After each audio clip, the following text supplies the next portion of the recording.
Voilà, j'espère que ça va mieux fonctionner. Excusez-nous pour problème de connexion de la part d'Isabelle. Je vais reprendre Isabelle en direct. Hop.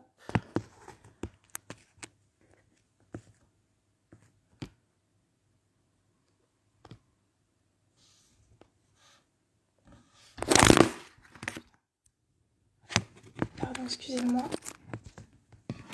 Quelques problèmes. Ça va, on va y arriver. J'attends juste Isabelle, du coup. On était en train d'expliquer un petit peu ce qu'était l'éducation positive, donc pour aider à gérer le quotidien positivement des parents et des enfants. Et donc là, on est en train de commencer les questions. Donc j'ai commencé à poser une question sur comment apprendre à gérer ses émotions quand on est parent avec les enfants et ne pas craquer pendant le confinement, mais aussi après. Donc Isabelle était en train de nous expliquer la gestion des émotions, mais ça a coupé. Donc je reprends la vidéo. J'attends seulement qu'Isabelle se reconnecte.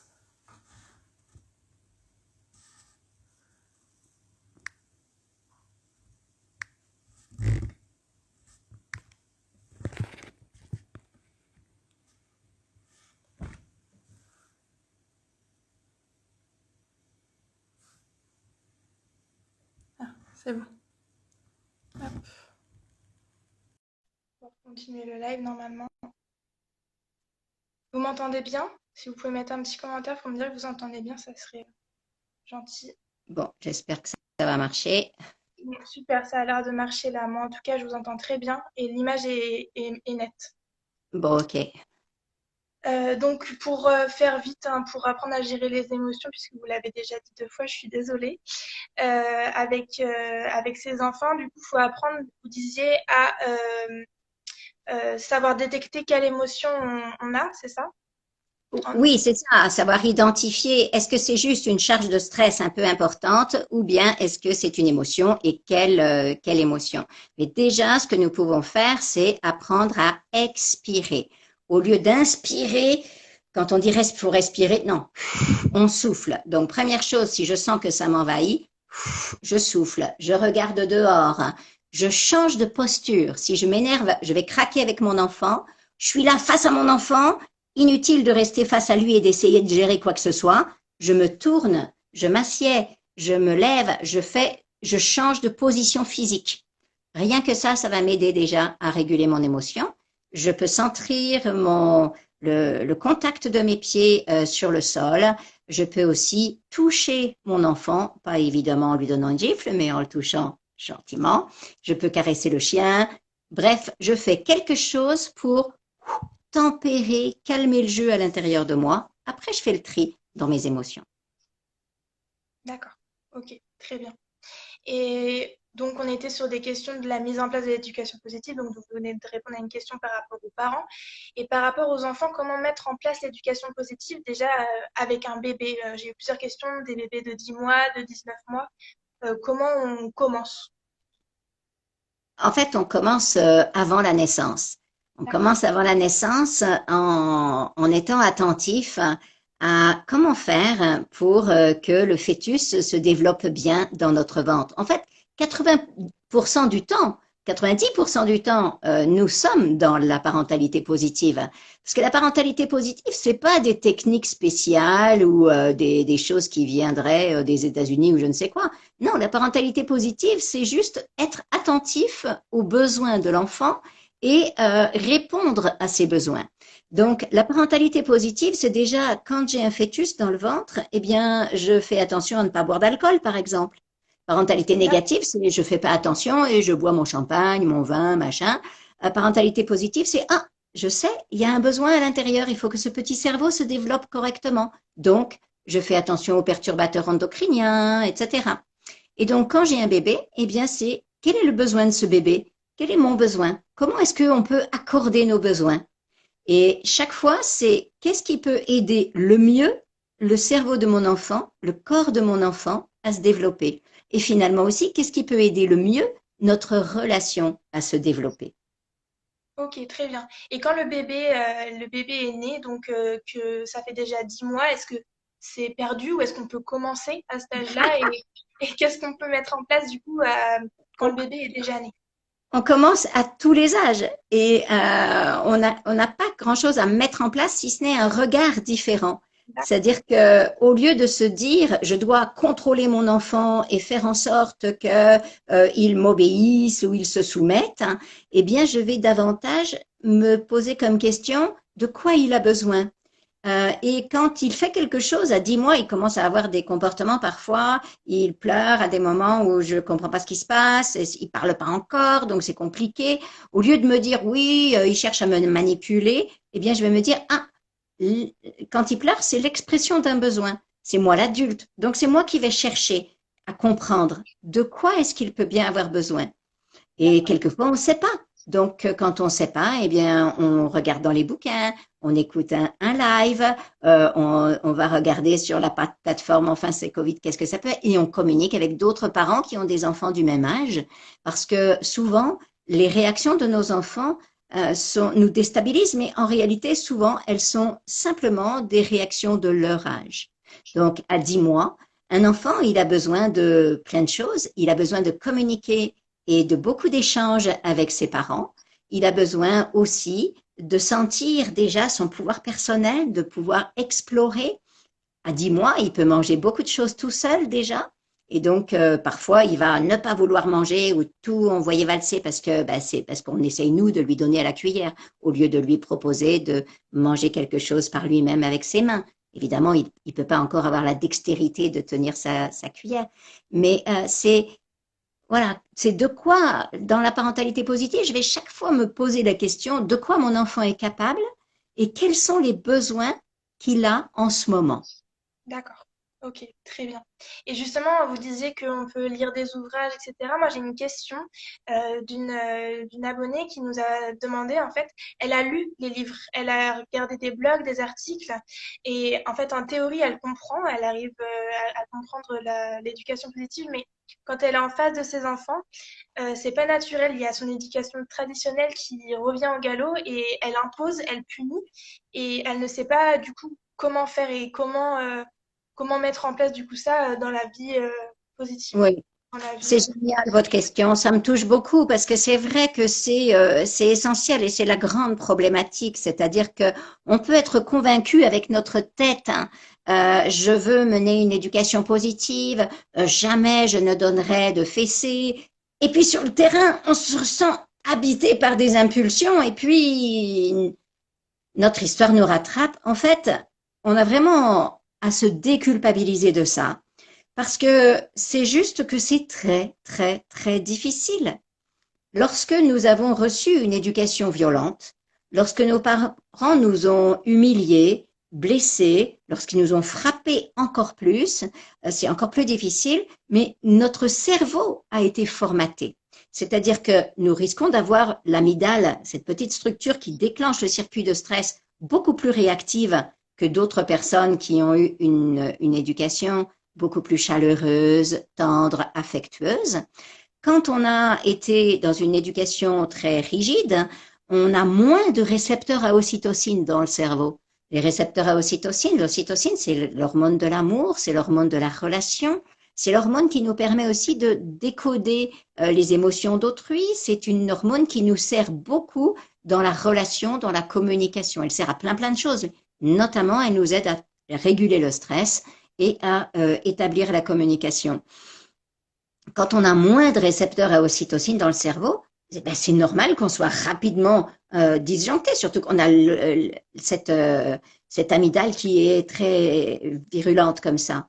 Si quand nous avons eu une émotion, je pleurais, j'étais petite, je pleurais, et là mon parent est venu, oui, arrête de pleurer comme ça, etc. Je n'ai pas appris à réguler mon émotion. Si mes parents m'ont puni quand j'ai fait quelque chose, eh bien, je n'ai jamais appris à retenir mes gestes. Si mes parents ont frappé, ça veut dire que j'ai observé, j'ai vu mes parents frapper, et donc ça m'a donné le modèle, et ça me donne l'idée, ah, ben voilà ce qu'il faut faire quand on est dans une situation, on est coincé avec un enfant, paf, on envoie une baffe. Donc finalement, notre éducation a développé dans notre cerveau comme un cocktail explosif. Et du coup, quand on est dans une situation difficile avec notre gamin, et pour peu qu'il y ait un petit peu de stress tout autour, eh ben, on n'arrive plus à réguler. Et donc, ce qui est très important, c'est un, je ne me culpabilise pas de disjoncter. Je vais tout de suite chercher de l'aide. Donc, que ce soit avec le conjoint, je lui demande de me prendre dans les bras, même si j'en ai pas envie. Je lui demande de me prendre dans les bras. Chaque fois que tu me vois disjoncter, commencer à m'énerver, tu me prends dans les bras. Parce que ça se rééduque et on peut réparer un cerveau. On peut restaurer la synthèse de récepteurs à ocytocine. Pour ça, il faut du contact physique. Donc, on demande à son conjoint. Si on n'a pas de conjoint avec soi, on n'a pas de co-confiné adulte avec soi, eh bien, on peut déjà prendre son enfant dans les bras, faire un moment de câlin sur le lit. On peut aussi téléphoner à une copine, ou alors, si on n'a pas de copine non plus disponible et qui va être soutenante pour nous, on téléphone sur la ligne enfance et Covid, pourquoi pas? Parce que ça sert aussi à ça. Ok, très bien. Et donc, au niveau du coup de l'éducation positive, j'avais une question. Une abonnée nous avait dit qu'elle a lu sur l'éducation positive et qu'elle a vu que c'était néfaste de punir l'enfant. Et en fait, aujourd'hui, elle a une fille de 3 ans et elle fait que répéter sans arrêt, etc. Elle n'arrive pas à assimiler les règles et elle a le sentiment qu'elle teste leurs limites. Euh, C'est la mère qui répète ou c'est l'enfant qui répète? Non, c'est l'enfant qui fait que, enfin, c'est la mère qui répète à l'enfant justement Ah, bah, voilà. de, Voilà. de Et donc ça, des choses. c'est vraiment un truc assez typique des adultes, des parents. Je ne sais pas pourquoi, mais quand quelque chose ne marche pas, au lieu de changer de façon de faire, on répète, on refait la même chose. En fait, on ne devrait jamais répéter. C'est-à-dire que si j'ai besoin de répéter quelque chose, c'est que ce que j'ai dit n'a pas été compris par l'enfant. Un enfant de 3 ans, c'est encore une toute petite fille. Alors bien sûr, ça fait illusion, parce qu'une petite fille de 3 ans, ça parle, elle discute, elle est capable de... Parfois, on se dit, mais elle a un raisonnement incroyable, elle a déjà plein de compétences, c'est sûr. Mais bon, à 3 ans, elle comprend pas le futur encore, elle comprend à peu près le passé, le présent tout juste. Voilà, présent, passé, enfin non, je dirais le présent, le passé, c'est tout juste intégré.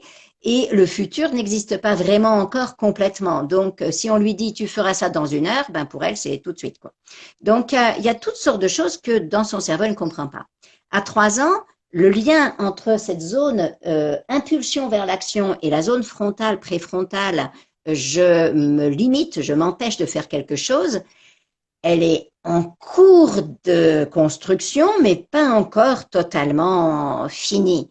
Un enfant de 4 ans va déjà être un enfant très différent, même si un enfant de 4 ans va encore avoir beaucoup de mal aussi à retenir ses impulsions. Mais un enfant de 3 ans, c'est un petit peu plus qu'un enfant de 4 ans, de 2 ans, je veux dire, mais ça reste un enfant tout petit. Et donc, qu'est-ce qui se passe? Qu'est-ce qui fait que j'ai besoin de répéter? Donc, je m'arrête de répéter et je cherche. Comment je peux dire à mon enfant autrement? D'abord, j'ai besoin de regarder quel est le comportement. Parce que quelquefois, je demande des choses qui sont impossibles pour un enfant. Genre, je vais dire à une enfant de 3 ans, range ta chambre. Ça veut rien dire du tout. Et il sait absolument pas par où commencer ni comment faire. Donc, ça dépasse ses capacités. Si je lui dis, arrête de bouger comme ça ou occupe-toi toute seule, là aussi, c'est pas possible. Elle n'a pas appris, elle sait pas. Donc, j'ai plutôt à tisser des compétences et à accompagner l'enfant à construire ce que je désire qu'il construise. Un enfant de 3 ans a déjà beaucoup, beaucoup de capacités, mais à condition que je les lui enseigne. Et trop souvent, comme nous n'avons pas appris ça, nous les adultes, on croit qu'on peut juste demander à un enfant quelque chose et qu'il va avoir la même chose qu'un cerveau d'adulte pour faire les choses. Non, pas vraiment. D'autre part, certains enfants sont plus auditifs, d'autres plus visuels, d'autres plus tactiles. Et par exemple, vous dites à un enfant viens manger, mais il vous voit pas, ben il viendra pas. Il dit oui oui, non, parce qu'il a entendu, il dit oui oui, mais c'est tout. Il vient pas. Et là on répète, on répète, on répète, mais ça sert à rien, c'est verbal. Et l'enfant lui, peut-être il est kinesthésique. Auquel cas il faut aller le toucher. Si on le touche, il nous regarde, c'est l'heure de manger. Hop, il vient. Mais c'est souvent une question de langage, en fait. C'est comme si l'enfant parle une autre langue que la nôtre. Et nous, on continue de parler avec notre langue. Mais imaginez que quelqu'un vous parle tout le temps en roumain. Bon, vous avez fini par piger quelques mots, mais si vous le parlez pas couramment, ben, ouais, vous le parlez pas. Et donc, la plupart du temps, vous pigez pas. Vous dites oui, oui, vous voulez être gentil, mais finalement, vous n'êtes pas très sûr de ce qu'il faut faire. Ok, très bien. Et au niveau du coup des punitions, donc justement, cette maman, elle sait pas comment réagir parce qu'elle a l'impression que son enfant, il teste ses limites. Et du coup, Oui, elle la c'est met une au point, impression. elle le C'est une met au point, impression, mais oui. C'est une elle... impression très souvent, parce qu'on nous a raconté ça, que quand un enfant ne fait pas ce qu'on lui dit, il teste les limites. Non, la plupart du temps, il explore peut-être les siennes, c'est une possibilité, mais ce que la plupart des parents appellent tester les limites, c'est juste quand l'enfant ne comprend pas ce qu'il a à faire et qu'il ne le fait pas. Et donc, D'accord. au lieu de décrire simplement et de dire mon enfant ne fait pas ce que je lui ai demandé, et du coup, de se poser la question, tiens, pour quelle raison il fait pas ce que je lui ai demandé? Est-ce qu'il n'a pas compris? Est-ce qu'il n'en a pas la capacité? Est-ce que je lui ai montré comment faire? Est-ce qu'au lieu de lui donner un interdit, je lui ai donné une permission? Voilà, quelquefois, c'est juste ça. Donc, du coup, on se dit, il teste les limites et du coup, on veut punir. C'est logique parce qu'on veut, s'il teste les limites, paf, il faut punir. Mais punir, de manière générale, enlève déresponsabilise un enfant. Ça l'empêche de prendre la responsabilité de ses comportements et punir la plupart du un petit enfant ne comprend même pas pourquoi il est puni, il a déjà oublié et surtout quand il est au coin. Être au coin, c'est une punition très difficile à vivre pour un enfant et donc l'enfant est tellement envahi de stress parce que son parent ne veut plus le voir. Du coup, le stress envahit tout et il n'est plus capable d'identifier ni pourquoi il y est, ni vraiment, voilà. Est-ce que franchement, quand vous étiez petite, si vous avez été mise au coin, est-ce qu'une seule fois dans votre vie, vous avez réfléchi à votre comportement? Non, Non. je pense pas. La seule chose à laquelle on réfléchit quand on est au coin, c'est pourquoi maman m'aime plus? Pourquoi je suis un mauvais enfant et je vais me venger contre mon frère qui machin. Voilà, c'est tout ce à quoi on pense. Ça n'a rien d'éducatif. D'accord. Donc mettre au coin, le mieux c'est d'arrêter complètement ce genre de choses. Et la meilleure chose que nous puissions faire pour permettre à nos enfants de faire ce qu'on leur demande, c'est d'abord de tisser la relation. Donc, je fais ce que j'ai le moins envie de faire quand je suis énervée, je lui fais un câlin. Je lui D'accord. donne du carburant. Si ma voiture n'avance pas, je l'engueule pas parce qu'elle avance pas. Si elle rejoint pas je me dis peut-être il lui manque un peu d'essence. Ou D'accord. alors peut-être il y a ceci, cela. Donc je lui mets de l'essence. Premier carburant d'un enfant, c'est l'amour. Si je donne de l'amour à un enfant, je pose les premières bases pour que ensuite il m'écoute et que ensuite peut-être on arrive. Et donc là, je lui dis, bon, tout à l'heure, je t'ai demandé telle chose et toi, tu as fait le contraire. Qu'est-ce qui s'est passé? Qu'est-ce que tu t'es dit dans ta tête? Qu'est-ce que tu avais compris que je te demandais? Et on vérifie. Et D'accord. peut-être on peut lui demander quand je voudrais que tu viennes manger, ou que je voudrais que tu ailles au bain, comment est-ce que je peux te dire les choses ou comment tu peux le faire? Et on peut décider ensemble. Après, ça dépend de l'âge de l'enfant, évidemment. D'accord, très bien. Et au niveau justement des émotions de l'enfant, quand on commence à vouloir parler avec eux, mais que par exemple le petit garçon s'énerve, un petit garçon de 2 ans qui s'énerve rapidement et qui devient par exemple violent parce qu'il est frustré ou en colère, comment on fait? Eh bien, par contre, un enfant de 2 ans, il n'est pas encore très verbal, sauf quelques-uns. Mais là, par contre, il vaut mieux arrêter de parler. Et on ne parle pas quand l'enfant est dans l'émotion. Ça sert à rien. Il y a D'accord, parfois des parents qui veulent expliquer aux enfants pourquoi ils ont donné telle et telle directive, etc. Ça sert à rien du tout. L'enfant n'est pas capable d'entendre puisqu'il est en plein dans l'émotion. Donc d'abord, j'accompagne l'émotion. Comment? Eh bien, en fournissant deux choses principales. Je fournis de l'amour, de l'attention, et d'autre part, je fournis de la liberté. L'enfant est en train de trépigner, il est frustré, donc je le regarde avec tendresse et amour, et je lui fournis la manière de trépigner sans que ça blesse personne. Donc, je peux enseigner à un enfant de 2 ans à taper des pieds par terre. Je peux lui enseigner à froisser des papiers et à les jeter. Je peux lui enseigner à déchirer des trucs, déchirer un vieux bottin. Je peux enseigner à gribouiller très fort sur quelque chose. Je lui permets d'exprimer son ressenti concrètement par voilà avec des gestes. D'accord, très bien. Et quand c'est des bébés, par exemple, j'ai eu des questions où les bébés de 20 mois, par exemple, commençaient à taper et les parents ne savaient pas pourquoi et ne savaient pas comment réagir parce que c'est encore des bébés. Comment faire à ce Exactement. niveau-là? Et c'est super de réaliser que ce sont encore des bébés. Et donc un bébé, ben, pourquoi il tape, hein? Pour plusieurs raisons. Mais si il va taper pour, d'une part, chercher à rejoindre, il ne maîtrise pas à 2 ans, ils ne maîtrisent pas encore leurs gestes. Donc énormément d'enfants de 2 ans, autour de 2 ans, de 20 mois jusqu'à 23, 24 mois, vont, ou même un peu plus, vont taper, mordre et jeter. Ils ne font pas ça dans un esprit de méchanceté et ils n'ont absolument pas d'intention. Il n'y a Oui. pas de capacité d'intentionnalité préfrontale aussi développée que chez un adulte. Donc parfois nous projetons nos propres impressions, nous croyons qu'il veut nous agresser, qu'il est méchant contre nous, en plus il va taper sa mère plutôt que son père, il tape pas tout le monde pareil. Bref, on interprète beaucoup et on se dit que c'est dirigé.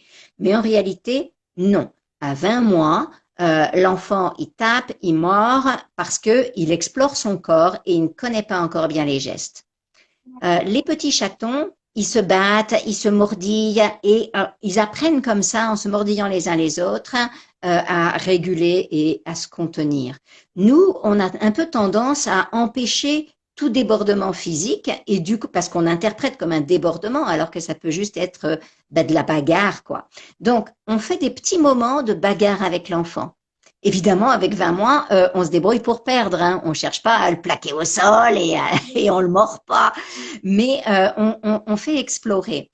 Et pour taper, donc une des parties, c'est explorer comment. Quand je tape, à quel moment je fais mal. Donc évidemment, quand mon enfant se fait mal, je crie, je le dis, mais je crie pas trop fort et surtout je ne l'engueule pas. Je crie pour signaler, aïe, ça me fait mal. Et donc, du coup, là, il commence à apprendre. Et puis, on peut s'exercer. Là, tape comme ça. On s'exerce d'abord sur un coussin, puis ensuite sur quelqu'un. Là, je tape sur ma cuisse. Est-ce que là, je tape trop fort, ça fait mal. Là, je tape ça, ça fait pas mal.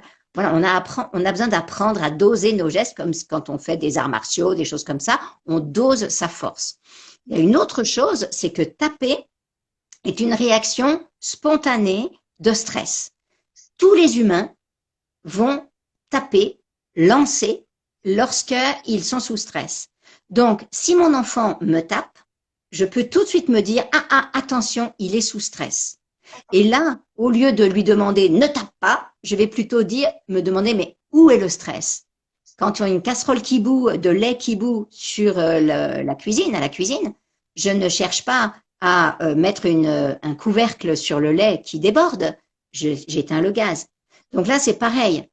Quand l'enfant tape, c'est le lait qui déborde. C'est un débordement comportemental. Mais pour faire face à un débordement comportemental, je vais plutôt éteindre le feu. Et donc me poser la question, qu'est-ce qui est en train d'activer le stress chez lui? Est-ce que D'accord. c'est parce que il n'a pas assez bougé aujourd'hui?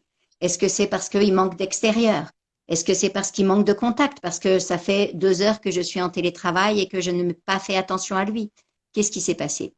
Et je peux mesurer que souvent, un enfant de 20 mois va taper prioritairement la personne avec laquelle il se sent le plus en sécurité. Le plus souvent sa maman, en tout cas, il va être avec la personne qui s'occupe de lui prioritairement. C'est en fait la figure d'attachement principale. C'est biologique. Tous les petits singes font ça aussi.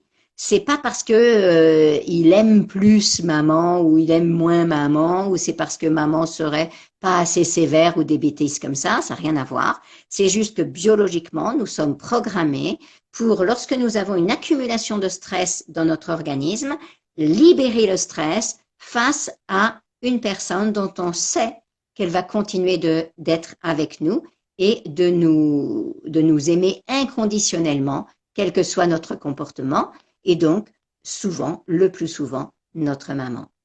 D'accord, très bien. Pour juste en finir avec les questions sur les émotions, j'ai une dernière question. Des enfants qui font des crises parce que, par exemple, le matin, ils veulent pas s'habiller ou ne pas prendre de douche. Comment faire? S'il faut une crise pour ne pas s'habiller, ça veut dire que c'est le parent qui a commencé la crise. C'est le parent qui a commencé par insister et probablement en donnant un ordre. Il arrive que des parents de nos jours disent encore habille-toi à un enfant. Donc, quelquefois ça passe, mais au bout d'un moment, l'enfant c'est un humain. Et tous les humains détestent les ordres. Et donc, si votre conjoint vous dit lave la vaisselle, vous avez plus du tout envie de laver la vaisselle. Tandis que si il vous dit j'ai lavé la vaisselle hier, est-ce que tu veux bien t'en charger aujourd'hui? Là, ça vous va. Ou tu laves la vaisselle ou bien tu fais le repas. Voilà, si on a un espace de choix, on a envie de participer. Et le plus souvent, nous, on oublie. C'est comme si on prenait nos enfants pour des objets. Et donc, on oublie qu'ils ont une personne. Et un enfant de 4 ans, 5 ans ou de 2 ans, dès qu'on lui donne un ordre, hop, tout de suite, son cerveau réagit et lui interdit de le faire. D'accord. Surtout donc à certains âges clés. Après, il y a des enfants aussi à 5 ans, vous leur dites tu t'habilles et même vous le dites avec beaucoup d'élégance, vous le dites tu préfères t'habiller ou bien bref, avec quoi tu vas t'habiller. Donc il dit oui, je m'habille tout seul. À 4 ans, il s'habillait tout seul. À 5 ans, il met une chaussette et puis nous, on va faire quelque chose ailleurs et on voit un quart d'heure après, il en est toujours à la même chaussette. C'est normal. Tous les enfants de 5 ans, 6 ans vont faire pareil. Parce qu'à 5 ans, on a tellement d'intérêts divers et le cerveau est très, très distrait. Donc, c'est très difficile de se concentrer d'un bout à l'autre. Et il n'y a pas énormément d'enfants de 5 ans qui vont réussir à s'habiller d'une traite tout le corps. Donc, il met une chaussette et c'est important que nous, dans la pièce d'à côté, on soit là et que de temps en temps, on dise deuxième chaussette. Ok. Ensuite, on dit pantalon. Enfin, on met le slip d'abord. Enfin, bon, bref, on donne les consignes les unes après les autres. D'accord. Habille-toi ou tu t'habilles ne marche pas. Si on dit pantalon, t-shirt, là, on a un peu plus de chance. D'accord. Ok. Très bien. Merci beaucoup. Au niveau, du coup, je vais passer à un deuxième thème des questions qu'on m'a posées sur Instagram. Au niveau des fratries, j'ai eu beaucoup de questions par rapport à des enfants, soit que l'enfant de 3 ans, par exemple, ne voulait pas prêter des jouets avec sa petite sœur. Va s'énerver, il va vouloir taper sa sœur avec le jouet. Alors, comment faire pour apprendre à cet enfant à peut-être à prêter ou à l'autre à apprendre à la notion de possession que le jouet est à son frère? Enfin, gérer la situation. Tout à fait. Et donc, vous avez vraiment trouvé la clé là parce que c'est enseigner la propriété. C'est pas facile du tout et les enfants n'ont pas une notion de propriété comme la nôtre, hein. Ces enfants-là sont petits et même le plus grand, eh bien, pour lui, c'est à moi, ça va s'étendre à tous les objets qu'il a en main en ce moment. Et donc, et surtout à tous les objets que peut convoiter son petit frère ou sa petite sœur en l'occurrence. Donc, comment enseigner à prêter? Pour enseigner à prêter, eh bien, je vais permettre de ne pas prêter et je vais protéger le droit de propriété. Parce qu'on ne peut pas prêter si justement on n'est pas sûr qu'on est de cette histoire de droit de propriété. Donc, si je vois qu'un enfant est en train de jouer avec un jouet, un train par exemple, et la petite sœur arrive et elle veut le train. Et alors, justement, il a délaissé le train, il est en train de jouer un petit peu avec le château. Donc, on se dit, pourquoi il prêterait pas le train? Donc, la petite sœur veut le train. Quoique, normalement, la petite sœur, elle veut aussi le jouet avec lequel il est en train de jouer, hein, théoriquement. Enfin bon, imaginons qu'il veut. Donc, le parent se dit, bah, tu peux lui prêter. Non. Si on constate que l'enfant ne veut pas prêter, on lui dit oui, vraiment, c'est important que tu dises non à ta sœur et moi, je vais être là pour vérifier qu'elle ne te le prend pas. Tu as le droit de jouer avec ce jouet autant de temps que tu le désires.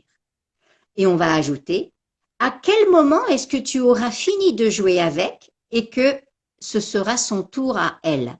C'est-à-dire que c'est trop petit à cet âge-là de prêter ou pas prêter. Les notions de propriété sont très compliquées. On va plutôt travailler sur la notion de quel est mon tour? Et petit à petit, quand le sentiment de propriété sera beaucoup plus établi, alors on pourra avoir des notions de prêter, pas prêter. Mais de toute façon, c'est vraiment important pour nous adultes. D'abord, je protège le droit de l'enfant à jouer en sécurité tout le temps qu'il désire avec l'objet. Et là, ce qui est fascinant, c'est de mesurer que quand l'enfant, on protège comme ça son droit à garder l'objet, et bien souvent, ben, c'est quelques secondes qu'il va jouer avec, et ensuite il va l'amener, l'apporter à l'autre pour qu'il puisse bénéficier aussi de ce temps-là. Par contre, si on oblige un enfant à prêter, il va avoir une réaction de peur et il se sent démuni, il a l'impression qu'on lui vole quelque chose, il a l'impression que la maman, le papa l'aime moins qu'il n'aime la petite sœur. Et donc, du coup, c'est terrifiant, c'est trop de choses, c'est trop d'émotions, et il va garder et chercher à se sécuriser avec l'objet. Ok, très bien. Et au niveau des frères et sœurs qui, pas forcément avec des jouets, mais ne font que se chamailler, se taper, se tirer les cheveux, comment on peut gérer les disputes entre eux? On va d'abord organiser la dispute, sachant que les disputes, comme je le disais tout à l'heure, entre chien et chat, entre petits chiens, petits chiots, tous les animaux se font des petites disputes, des bagarres. Nous avons besoin d'organiser des bagarres entre nos enfants. Si nous les organisons, eh bien, ils vont pas se faire mal. Il y a une seule règle dans une bagarre, c'est on ne se blesse pas et on ne casse rien. Donc, on ne blesse ni les humains ni les objets. Et à partir de là, on peut choisir, on dit, bon, les enfants, où est-ce qu'on fait la bagarre aujourd'hui?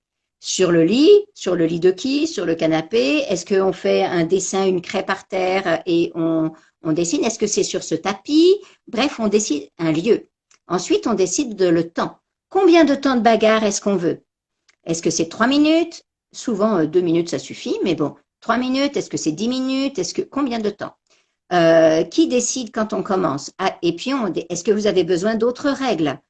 Il faut quand même des règles, par exemple, parce qu'on ne sait pas toujours quand on blesse l'autre. Et il faut, quelquefois, il y a une règle qui est géniale, c'est quand un enfant dit non, non, tu me fais pas ça, on continue. S'il dit stop, alors on s'arrête tout de suite.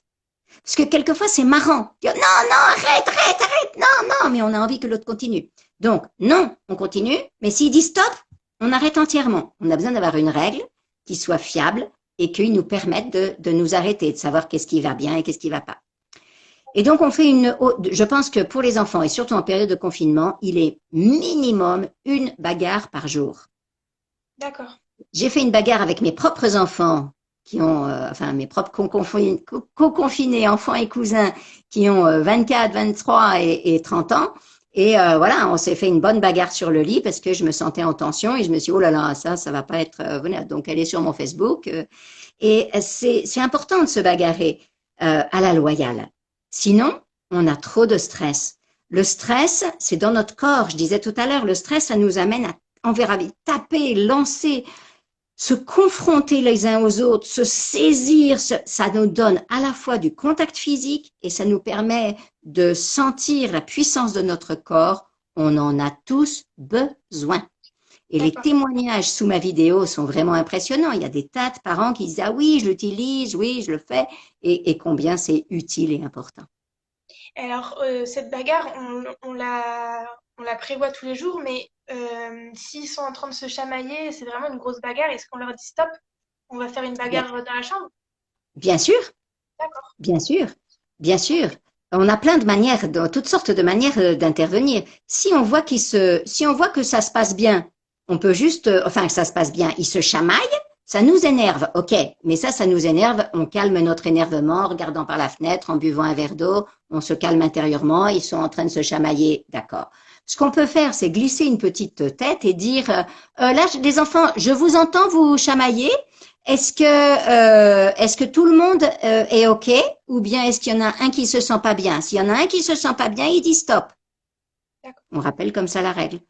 Et s'ils disent rien, ça va, maman, parce que le plus souvent, rappelez-vous, quand on était gamin, on se disputait si le parent arrivait pour nous engueuler. Mais maman, on s'amusait. Ben oui, quelquefois on s'amuse en se disputant.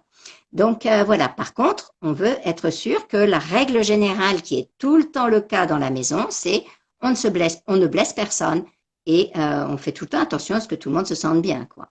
Donc oui, et si on voit que ça se passe pas bien, il y en a un qui a dit stop et que l'autre ne respecte pas le stop, alors oui, on y va et on s'interpose physiquement, on cesse la bagarre, on les prend tous les deux et là on dit stop. Je vois deux enfants qui se battent et il y en a un qui a dit stop et je vois que c'est trop difficile pour toi de réussir à entendre que ton frère a dit stop et donc je suis là pour vous aider. Ok. Comment on peut faire maintenant pour arrêter cette bagarre? Est-ce que vous voulez faire une bagarre sur le lit? Ou bien est-ce que vous voulez qu'on règle le problème autrement? Est-ce que vous voulez que je vous aide à régler le problème? Etc. D'accord, très bien. Merci beaucoup. Maintenant, je vais passer au dernier thème du coup des questions. C'était par rapport au coucher. Il y a beaucoup de questions qui sont revenues par rapport au sommeil. Déjà, j'ai une question. Euh, Depuis le début du confinement, mon fils de 2 ans et demi ne veut plus aller se coucher. Nous avons un rituel, mais il négocie l'espoir de plus, le verre d'eau, etc. Il se lève de nombreuses fois jusqu'à 23 heures. Il est surexcité et ne veut pas s'endormir. Comment retrouver un coucher serein? Alors, ce qui aide à dormir, c'est les rythmes dans la journée. Et donc, ce qui est difficile avec le confinement, c'est que nos rythmes ont explosé. Les rythmes, c'est aussi sortir à l'extérieur. Un enfant, pour dormir correctement la nuit, aurait besoin de sortir 2 à 4 heures par jour dehors. Un enfant de 2 ans, il devrait être 4 heures à courir dehors par jour. Donc, s'il ne peut pas faire ça à cause du confinement, c'est sûr qu'on le paye à un autre moment. C'est difficile pour lui. Sachant ça, je vais augmenter les temps d'exercice physique autrement que dehors. Et donc, je vais augmenter les moments, mais en étant vigilante sur les horaires. Donc, le lever, alors c'est inutile de mettre un réveil, on va respecter. On a cette chance immense de pouvoir écouter nos besoins en cette période de confinement. Donc, on laisse l'enfant se réveiller à l'heure qu'il désire. Mais après, on va regarder comment on peut faire pour que tous les jours, eh bien, à 10 heures, on fait de l'exercice physique, à 11 heures, on fait un petit exercice plus calme. Enfin bon, bref, chaque famille tisse et en fonction de ce qu'on voit de notre enfant, parce qu'il y a aussi les biorhythmes et chaque enfant va être plus disponible à tel ou tel moment. Et donc, il y a la sieste, voilà, tous ces temps-là, je les fais le plus régulièrement possible. D'accord. Plus je vais être régulière là-dedans, plus on a de chances d'aider. Mais après 2 ans et demi, c'est un âge où même s'il n'y avait pas le confinement, il est probable que l'enfant se serait décalé. C'est-à-dire qu'il peut se faire que ce soit au moment du confinement, donc ce soit aggravé par le confinement, mais vers 2 ans et demi, très souvent, les enfants commencent à décaler la sécrétion de mélatonine. La mélatonine, c'est cette hormone qui signale l'horaire d'endormissement et on sait que chez les enfants petits, puis ensuite chez les adolescents, elle se décale jusqu'à parfois 2 heures. Donc un enfant qui se couchait à 8 heures avant peut se coucher tout d'un coup à 21 heures, 22 heures, voire 23 heures. 23 heures, c'est plus rare. Quelquefois, c'est aussi parce que ça s'est décalé et l'enfant devrait se coucher à 19 heures. Certains enfants devraient se coucher à 19 heures, 19h15, 19h30. Quelquefois, nous, ça nous paraît trop tôt, mais on a vraiment à observer.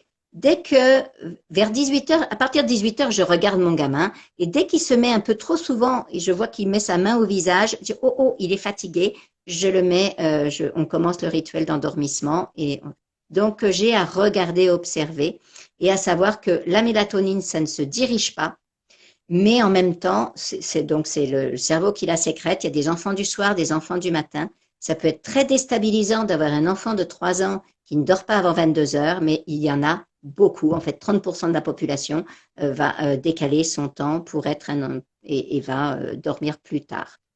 D'accord. Ok, très bien. Et j'ai également des questions par rapport aux enfants qui viennent dormir avec les parents tous les soirs. Déjà, j'ai une question, est-ce que c'est OK pour l'autonomie de l'enfant? Et ensuite, j'ai une question, que faire? Parce qu'il y a certains parents, par exemple, c'est des enfants de 7 ans qui viennent toutes les nuits à heure fixe dans leur lit et ils ne savent pas comment faire. Voilà, là, c'est des questions très différentes. Et il n'y a aucun souci pour l'autonomie de l'enfant. Pour un petit, de moins de 3 ans qui vient dormir dans le lit du parent, plus l'enfant va recevoir de contact physique et de sécurité, plus il va être autonome. Toutes les études vont dans ce sens-là et c'est pour cela que dans le carnet de santé aujourd'hui, il est vraiment précisé que le meilleur endroit pour un enfant de moins de 2 ans, et peut-être un peu par la suite, est dans la chambre des parents. Donc, tous les bébés devraient être dans la chambre de leurs parents au minimum jusqu'à 2 ans. Et le plus souvent, le mieux, c'est un petit lit qui est en prolongement du lit des parents. Comme ça, la maman peut continuer d'allaiter très facilement sans même avoir besoin de se réveiller complètement. Tout le monde dort mieux. Un enfant a besoin de la sécurité, de se sentir en sécurité. On a pu mesurer aussi que nous, les adultes, nous dormons plus profondément et plus d'heures, mais la qualité de notre sommeil est meilleure si nous dormons avec notre conjoint que si nous dormons tout seuls. Dormir ensemble, c'est quelque chose qui nous sécurise et qui nourrit notre besoin de connexion. On a forcément dans ce moment de confinement, ce moment où on a peur de toutes sortes de choses, ce moment qui est étrange, on a forcément besoin de se sécuriser. En même temps, un enfant de 7 ans qui vient toutes les nuits dans notre lit, c'est qu'il est insécurisé. Et donc, il y a 2 façons de sécuriser un enfant. Effectivement, il peut se sécuriser une fois de temps en temps en venant dans notre lit, même plus grand, quand il va être malade, on va dormir dans le même lit, c'est pas un souci. En revanche, si c'est systématique, à 7 ans, normalement, l'enfant, il a besoin, il aime être autonome, il commence à vouloir être tout seul. Donc, c'est peut-être qu'il se sent pas assez de pouvoir personnel. Donc, je vais écouter. Quel est le souci dans ton cœur? Qu'est-ce qui t'inquiète? Avec cette histoire de confinement, avec ce Covid, qu'est-ce qui t'inquiète le plus? Qu'est-ce qui est le plus dur pour toi? Et donc, on va l'aider, non seulement en lui fournissant de l'attachement, mais dans la théorie de l'attachement, il y a vraiment 2 dimensions. Il y a attachement et pouvoir personnel. L'enfant a besoin de se sentir fort. Donc, on peut vérifier dans la journée, trouver des choses, comment il peut se sentir plus fort que le virus, comment il peut se sentir plus fort que la situation, comment il peut trouver son énergie personnelle. Et donc, je vais beaucoup le valoriser et l'aider à trouver de quoi il est capable, quelle est sa puissance personnelle, quel est son pouvoir personnel. Et puis, je peux aussi lui demander, une fois que j'ai fait ça le jour, je dis, bon, j'ai remarqué que tu viens souvent la nuit dans mon lit, c'est OK que tu viennes, mais je me dis que si tu viens, peut-être que c'est pour te sécuriser et donc peut-être il y a des choses que tu peux faire pour te sécuriser toi-même. Qu'est-ce que tu pourrais faire pour te sécuriser toi-même ou qu'est-ce qui t'insécurise si fort? Et donc là, il peut peut-être trouver lui-même des choses qu'il peut faire ou dans son lit à lui pour se sécuriser lui-même. Mais il n'y a rien en tout cas, dans la littérature scientifique, on ne trouve pas d'éléments qui pourraient dire que dormir avec les parents à n'importe quel âge d'ailleurs pourrait limiter l'autonomie. Enfin, quand je dis à n'importe quel âge, c'est sûr que si un gamin de 13 ans est dans votre lit, il y a un souci. Mais il est rarissime qu'il le désire. Donc oui, bien sûr, on fait attention à ce qu'il n'y ait pas une... Mais on le sent bien si c'est une espèce de dépendance, si c'est de la panique totale. C'est-à-dire que, comment dire, on est dans un moment bizarre, on est dans un moment extraordinaire, en dehors de l'ordinaire, donc il est naturel d'avoir des comportements en dehors de l'ordinaire et il est naturel de vouloir dormir les uns avec les autres parce que c'est comme ça que font tous les mammifères en cas de stress. Et puis souvenons-nous que dans de nombreux pays, on dort, c'est-à-dire au Japon, on dormait il y a peu, jusqu'à ce que maintenant il y a un peu les chambres à l'européenne, mais avant c'est toute la famille, et jusque 7 ans, les enfants dorment à côté de papa-maman. Donc c'est sans souci, il y a pas de en tout cas il n'y a pas de souci pour l'autonomie si la question c'est l'autonomie. Mais c'est important quand même de vérifier et de ne pas simplement accepter que l'enfant vienne dans notre lit sans s'occuper, parce que si on accepte tout le temps qu'il vienne dans notre lit, mais que du coup, on en profite pour ne pas écouter son stress, ça va pas non plus. on a vraiment à écouter qu'est-ce qui se passe, qu'est-ce qui t'insécurise, qu'est-ce qui va pas bien, dis-moi, et s'il se passe ceci, et s'il se passe cela, on va l'aider à partager ses craintes et à aller jusqu'au bout, jusqu'à ce qu'il se sente fort. D'accord. Ok, très bien. Bah, merci beaucoup. Je vois qu'il est 16 heures, donc vous devez faire autre chose.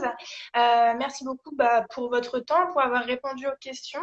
J'espère que le live vous a plu, aux personnes qui nous ont regardés. Je rappelle que si vous avez la moindre interrogation, vous pouvez composer le numéro vert d'Isabelle qui est le 0805 827 827, si je ne me trompe pas.